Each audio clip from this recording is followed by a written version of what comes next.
എന്ത് ചോദിച്ചാലും കൊടുക്കുകയും ചെയ്യും. പിണങ്ങിപ്പോയാൽ രക്ഷയില്ല, അവരുമായിട്ട് പിന്നെ അടുക്കുകയില്ല. ബ്ലോസം മോഹൻറ്റോട് ചോദിച്ച് എനിക്ക് ഐഷാനെ കാണുന്നില്ല 2-3 ദിവസമായിട്ടെന്ന് പറഞ്ഞു. ഓരോരുത്തരുടെ മനസ്സുകൾ ഏതാണെന്ന് നമുക്ക് പറയാൻ പറ്റുന്നില്ലല്ലോ സാർ. നമ്മുടെ മകന് ഞാൻ നിൽക്കുമ്പോൾ ഇതാണ് സെബാസ്റ്റ്യൻ എന്ന് പറയുന്നത്. ഇയാളവിടെ വരാറുണ്ടായിരുന്നു, സെബാസ്റ്റ്യൻ റോസമ്മയുടെ കാണാമായിരുന്നു എന്ന് പറയുന്നത്.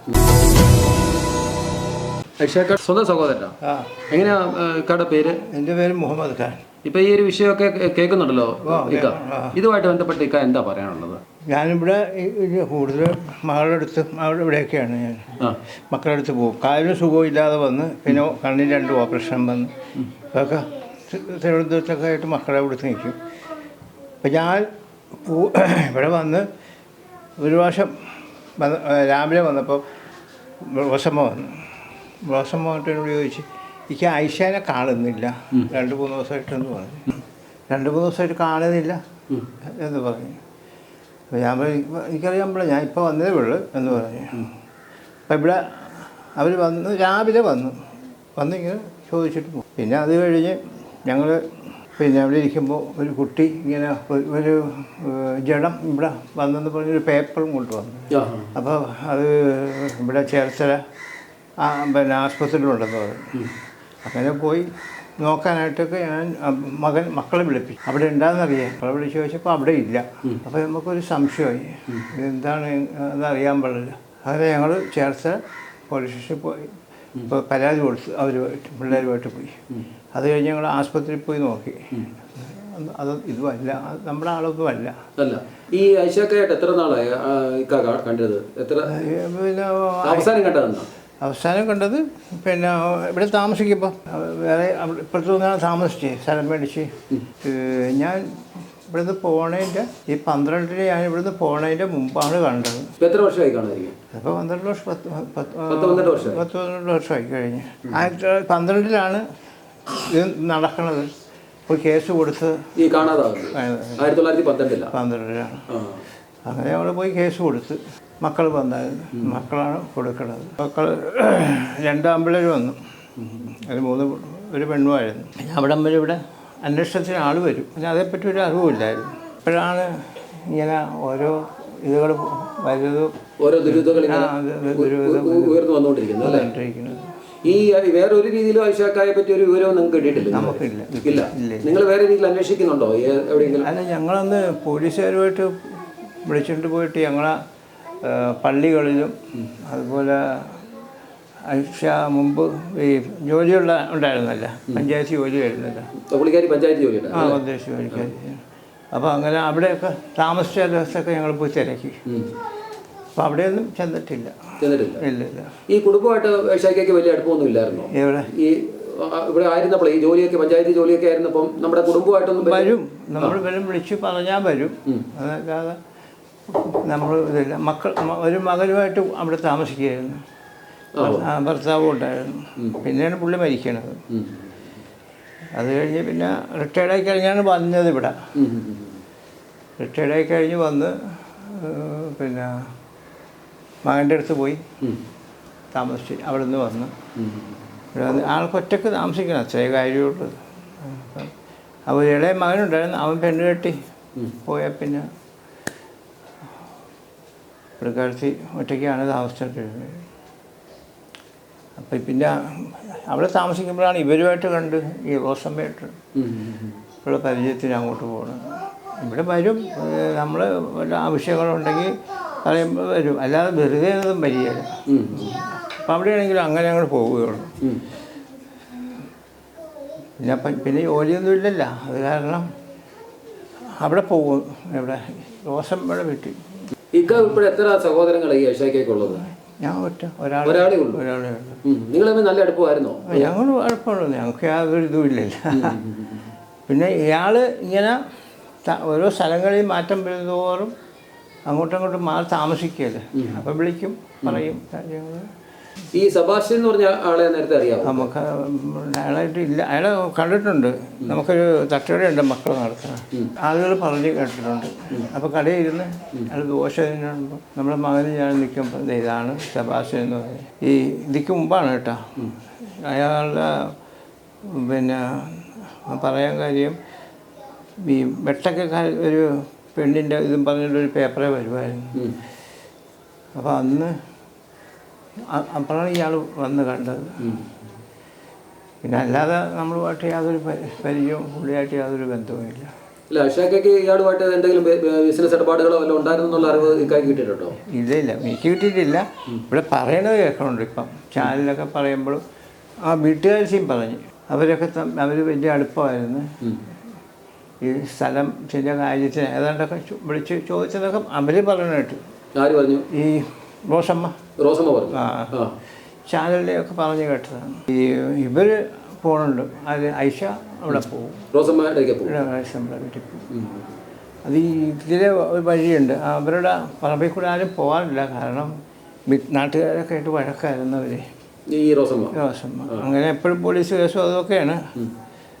അത് കാരണം കൂടുതൽ പോയി നമ്മൾ ഈ റോഡേ പോവും, കടയിലോട്ട് പോവും, വരും. പിന്നെ ഈ മുട്ടിനൊക്കെ സുഖമില്ലാവുന്ന പിന്നെ കൂടുതൽ പുറത്തോട്ടൊന്നും നമ്മളെ ഇതില്ല. മുമ്പ് കടയിൽ പോയി നിൽക്കുമായിരുന്നു, ഇപ്പം അതും പറ്റില്ല. അല്ല, 1-2 വർഷമായി. അതിനൊക്കെ ഒരുപാട് അന്വേഷണത്തിനൊക്കെ ഇവിടെ വന്നിട്ടുണ്ട്, പോലീസൊക്കെ വന്നിട്ടുണ്ട്. ഈ മക്കളൊക്കെ എന്താ പറയുന്നത് ഇപ്പം ഈ ഒരു വിഷയമൊക്കെ വന്നു കഴിഞ്ഞാൽ? മക്കളിപ്പോൾ ഈ കഴിഞ്ഞ ദിവസം മൂത്തവൻ വന്ന് സ്റ്റേഷനിലും ഇത് ചാനലൊക്കെ അവനുണ്ടായിരുന്നു, മജീദ് എന്ന് പറയും. അങ്ങനെ അവനുണ്ട്. പിന്നെ നിലമ്പൂരൊരു പയ്യൻ, ഇവൻ്റെ ഇളയവൻ അവിടെ താമസിക്കുന്നുണ്ട്. അവൻ ഇവരെ കൂടെ തന്നെ ആയിരുന്നു, കടയുടെ കൂടെ തന്നെ ആയിരുന്നു. അവർക്ക് ഈ സംഭാഷണം അറിയാമായിരുന്നു നേരത്തെ? അവർ പറയുമ്പോൾ ഇല്ല, അവരൊന്നും പിള്ളേർക്ക് അറിയാൻ പറ്റിയല്ല. കാരണം അവർ അവിടെ കിടക്കുന്നവരല്ലേ, ഇവിടെ ഇല്ലല്ല. ഇവർ വന്നെങ്കിലും ഒറ്റയ്ക്കാണ് പിന്നെ താമസിക്കണത്, അല്ലാതെ ആരുമില്ല അവിടെ. പിന്നെ ആരെങ്കിലും സ്ത്രീകൾ വല്ലതും വന്ന് എങ്കിൽ ഉള്ളൊരു വർഷം പറയാനോ അല്ലെ എന്തെങ്കിലും ആവശ്യത്തിന് വല്ല വന്നെങ്കിലേ അവിടെയുള്ളൂ. 2018 ഈ ബിന്ദു പത്മനാഭൻ 18 ബിന്ദു പത്മനാഭൻ എന്ന് പറഞ്ഞ ഒരാളെ കാണാതെ ആയതും അതേ തുടങ്ങിയ ഒരാൾ ഈ സുഭാഷിന്റെ കൂട്ടുകാരൻ ആത്മഹത്യ ചെയ്യുന്നൊക്കെ നമ്മൾ വാർത്ത കാണുന്നുണ്ടല്ലോ. കാണുന്നുണ്ട്. ജയിലിന്റെ അമ്മയൊക്കെ ഉണ്ടല്ലോ. അപ്പം കുറച്ച് അസ്ഥികൾ ഇപ്പം ഞങ്ങൾ പറഞ്ഞ മെമ്പർ പറയായിരുന്നു 100ഓളം അസ്ഥികൾ അവിടെ നിന്ന് കിട്ടിയെന്ന് കിട്ടിയെന്ന് പറഞ്ഞു. അത് ഇത് മുമ്പ് ഇതൊന്നും ഇല്ലായിരുന്നു. ഇതൊക്കെ ഇപ്പോഴാണ് ഈ കോട്ടയത്ത് അവർ കാണാതെ പോയ പിന്നെയാണ് ഇത് വന്നിരിക്കുന്നത്. അതുപോലെ ഈ നമ്മുടെ പെങ്ങൾ താമസിക്കേണ്ട ഇപ്പോഴത്തെ ടീച്ചർ താമസിക്കുന്നുണ്ട്. അപ്പോൾ അവരും പിന്നെ പറഞ്ഞിങ്ങനെ ഇയാളവിടെ വരാറുണ്ടായിരുന്നു, സെബാസ്റ്റ്യൻ റോസമ്മയുടെ കാണാമായിരുന്നു എന്ന് പറഞ്ഞു. അവിടെ കണ്ടൊരു JCB കൊണ്ടുവന്ന് നമ്മുടെ മണ്ണ് നിരത്തി എന്തെങ്കിലുമൊക്കെ ചെയ്തപ്പോൾ ഇവർ ചെന്ന് ചോദിച്ചെന്നൊക്കെ പറഞ്ഞു. അപ്പോൾ അവരോടും ചോദിച്ചെന്ന് പറഞ്ഞു. അവർ ഒറ്റ സ്ത്രീയാണ്, അവർ റിട്ടയർഡ് അധ്യാപികയാണ്. ഈ റോസമ്മ അല്ല, ഈ ഇവിടെ ടീച്ചർ ഞാൻ പറഞ്ഞു. ഞങ്ങളുടെ നേരെ പടിഞ്ഞാറ് വീടിൻ്റെ അപ്പുറത്തെ വീട്, അവരുടെ വീട്ടിൽ കയറിയാണ് ഐഷ അങ്ങനെ അങ്ങോട്ട് വരുന്നത്. അപ്പോൾ ഇവർ ടീച്ചർ പറഞ്ഞിങ്ങനെ ഇയാൾ അവിടെ വരുന്നത് കണ്ടിട്ടുണ്ട്. ഇതിപ്പോൾ ഇപ്പോഴാണ് കേട്ടോ അറിയണത്, ഈ ചാനലവരും പറഞ്ഞപ്പോഴാണ് നമ്മൾ അറിയണത്. പിന്നെ അതുപോലെ ഐഷ ഇന്നമാതിരി അവിടെ ചെന്ന് അടിച്ചു കൊടുക്കുക ഇതൊക്കെ ചെയ്യും എന്ന് പറഞ്ഞിട്ട് അതവരും പറയുന്നുണ്ട്. അപ്പം ഇത് ഈ സമയത്താണ് 2-3 മാസം ആയിട്ടുള്ളൂ, അതിൽ കൂടുതൽ വന്നിട്ടില്ല. അതിക്കുമ്പൊന്നും അവർ ഈ ഇവരുമായിട്ടൊന്നും പരിചയമില്ല. ഇവിടെ വന്ന് മകൻ്റെ അടുത്ത് വന്ന് താമസിച്ച്, ഇവിടെ വന്ന് നമ്മുടെ അടുത്ത് താമസിച്ച്, ഇത് അപ്പുറത്ത് ബോർമ വാടകയ്ക്ക് എടുത്ത് അങ്ങോട്ട് പോയി. അങ്ങനെ ആൾ സ്ഥലം മേടിച്ച് താമസിക്കാനായിട്ട്. അപ്പോൾ ഈ ഒറ്റ സ്ത്രീകളുള്ള അടുത്താണ് ഇങ്ങനെ പോകണമെന്നാണ് പറയുന്നത്, നമ്മൾ കേൾക്കണത്. പിന്നെ ഈ ഡിവോഴ്സ് ആയിട്ട് നിൽക്കുന്നവരും ഈ വിവാഹബന്ധം ഏർപ്പെടുത്തി നിൽക്കുന്നവരും അങ്ങനെ പ്രശ്നമൊക്കെ ഉള്ള സ്ത്രീകളുമായിട്ടൊക്കെയാണ് അടുക്കണതെന്നാണ് പറയണത്. നമ്മൾ ഇയാളുമായിട്ടൊന്നും ഒരു ഇതില്ലല്ലോ. ഇയാളെ ആ കണ്ടപ്പോൾ എങ്ങനെ തോന്നി? ഇയാളൊരു ക്രൂരനായിട്ട് തോന്നിയിട്ടുണ്ടോ സംസാരത്തിലും പെരുമാറ്റത്തിലും? ഇല്ല, കടയിലൊക്കെ വന്നിട്ടുള്ളതാണ് ഇയാൾ, ഭക്ഷണം കഴിക്കാൻ വന്നിട്ടുണ്ട്. അപ്പോൾ സ്ഥിരം അവിടെ വന്ന് ഭക്ഷണമൊക്കെ കഴിക്കുമായിരുന്നു? ഈ മിക്കവാറും അവിടെ വന്ന് ഭക്ഷണം കഴിക്കുമായിരുന്നു ഈ സെബാസ്റ്റ്യൻ? വരുമായിരുന്നു. ഒരു 7-8 മുമ്പ് വരും. വന്ന് ദോശ കഴിച്ചിട്ട് ഇവിടെ വന്നെങ്കിൽ ഇങ്ങോട്ടുള്ള ഇതിനുള്ള അല്ല അവിടെ നിന്നൊന്നും പരിചയമില്ല. ഇത് പള്ളിപ്പുറത്താണെന്നാണ് പറയണത്, നമുക്കറിയാൻ വീട് അല്ലേ? വീട് വീട് വീട്. ഇയാളെപ്പറ്റി ഇങ്ങനെ ഓരോ കഥകളിങ്ങനെ വന്നുകൊണ്ട് നമ്മൾ കേട്ടോണ്ടിരിക്കുകയാണ്. ഇക്കാലൊക്കെ ജീവിത കുടുംബമൊക്കെ എങ്ങനെയായിരുന്നു? പാപ്പായും ഉമ്മായും ഒക്കെ എങ്ങനെയായിരുന്നു? നിങ്ങൾ രണ്ടുപേരല്ലേ സഹോദരൻ സഹോദരി? ഞങ്ങൾ രണ്ടുപേര്. എൻ്റെ വാപ്പ നേരത്തെ മരിച്ചു. പാപ്പയുടെ പേര് ഇബ്രാഹിം ഖാൻ. ഇബ്രാഹിം അല്ലേ? ഉമ്മയുടെ പേര് ഹാജറ. എംപ്ലോയ്മെന്റ് വഴി കിട്ടിയതാ അല്ലേ? ജോലി തൂപ്പായിരുന്നു. ഓ, അത് പിന്നെ പെർമനന്റ് ആയി? പെർമനന്റ് ആയിട്ടാണ് ഇങ്ങനെ ഓരോ സ്ഥലത്ത് പോയത്. ആണോ? ഏതൊക്കെ എവിടെയൊക്കെ പോയി? ഓരോ സ്ഥലത്ത് പോയിട്ടുണ്ട്. അവസാനമൊക്കെ നമ്മൾ വണ്ടാനം, ഈ പിന്നെ SM കവല ഒക്കെ വർക്ക് ചെയ്തിട്ടുണ്ട് അല്ലേ? അപ്പൊ ശരിക്കും പറഞ്ഞാൽ നിങ്ങളുടെ തറവാട് ഇതാണ്. ഇവിടെയാണ് നിങ്ങൾ എല്ലാവരും വളർന്നതും ഇവിടെ തന്നെ. അങ്ങനെ പുള്ളിക്കാരി തന്നെയാണ് ഈ മക്കളെ പഠിപ്പിച്ചതും വളർത്തിയതും? അത് പുള്ളിക്കാരൻ തന്നെയാണ്. പുള്ളിക്കാരത്തി തന്നെയായിരുന്നു. പുള്ളിക്കാരി ഈ പിള്ളേർക്കൊക്കെ എത്ര വയസ്സുള്ളപ്പോഴാണ് ഈ ഐഷക്കാടെ ഭർത്താവ് മരിച്ചു പോകുന്നത്? പ്രായമായി. മജീദ് കല്യാണമൊക്കെ കഴിച്ചതിന് ശേഷമാണ്. പിന്നെ സിയാദ് ഇളയവൻ, സിയാദ് എന്നാ പേര്. രണ്ടാമത്തെ സിയാദ്. അവൻ്റെ വിവാഹമൊക്കെ കഴിഞ്ഞിട്ടാണ് പുള്ളി മരിക്കണത്. പൈസയുടെ ബുദ്ധിമുട്ട് കൊണ്ട് പൈസ പിന്നെ ഉണ്ടാക്കണമെന്നൊക്കെ ഓരോ വ്യഗ്രതയുള്ള ആളായിരുന്നു ഈ ഐഷക്ക എന്ന് പറയുന്നത്. അങ്ങനെ ഇതില്ല, പൈസ ഉണ്ടാക്കണമെന്നല്ല, കിട്ടണ ഇത് കിട്ടിയ ഇതുകൊണ്ട് പുള്ളിക്കാലത്ത് കഴിഞ്ഞാൽ മതിയല്ല, എല്ലാവർക്കും കൊടുക്കണ്ടല്ല. പിന്നെ ആരോഗ്യമായിട്ട് എന്തെങ്കിലും വീട്ടിൽ ചെന്ന് ഇപ്പോൾ ഒരു സ്ത്രീ അവിടെ ചെന്ന് എന്തെങ്കിലും ചോദിച്ച് കൊണ്ട് കൊടുക്കും. അപ്പോൾ അവരെന്തെങ്കിലും ഇതൊക്കെ ചെയ്യുകയും പിടിക്കുകയൊക്കെ ചെയ്താൽ അതൊക്കെ ഒരു സന്തോഷമായിട്ട് കരുതും പുള്ളിക്കാരത്തി. അങ്ങനെ ഒരിതുണ്ട്.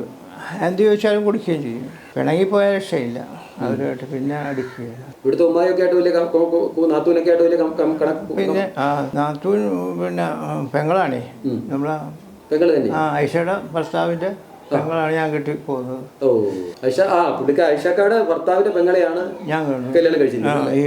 ഓർക്കുമ്പോൾ എന്നാ തോന്നുന്നു ഐഷക്കാട് തിരോധാനവും? അത് നമുക്കൊരു ഇത് തന്നെയാണ്, നഷ്ടം തന്നെയാണ്. കാരണം തന്നതല്ല, മേടിക്കാൻ നമ്മൾ കാണാനും നമ്മുടെ കൂടെ ഉള്ളതല്ലേ പോയത്.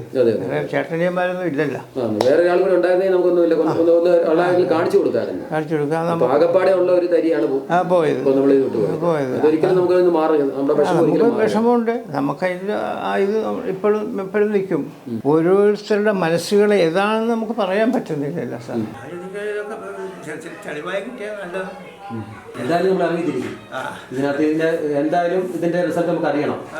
എന്താണ് പെങ്ങൾക്ക് സംഭവിച്ചത് നമുക്ക് അറിയണം. അവരുടെ ജീവൻ എന്ത് സംഭവിച്ചു അല്ലേ, അല്ലെങ്കിൽ അവർ എവിടെയെങ്കിലും ജീവിച്ചിരിക്കുന്നുണ്ടോ എന്ന് നമ്മൾ അറിഞ്ഞിരിക്കണം. നമ്മുടെ ജീവിതത്തിൽ അത് ഏറ്റവും വലിയ നേട്ടമായിട്ട് നമ്മുടെ കരുതുന്ന ഒരാളാണ്. നമുക്ക് അതിനപ്പുറം വേറെ ഒന്നുമില്ല അല്ലേ? ആയിക്കോട്ടെ, ഒത്തിരി സന്തോഷം പരിചയപ്പെടുത്തില്ല. കൂടുതൽ വാർത്തകളും വിശേഷങ്ങളും നിങ്ങൾക്ക് ലഭിക്കാൻ കേരളീയം ന്യൂസ് സബ്സ്ക്രൈബ് ചെയ്യുക. കൂടെ ബെൽ ബട്ടണും അമർത്തുക.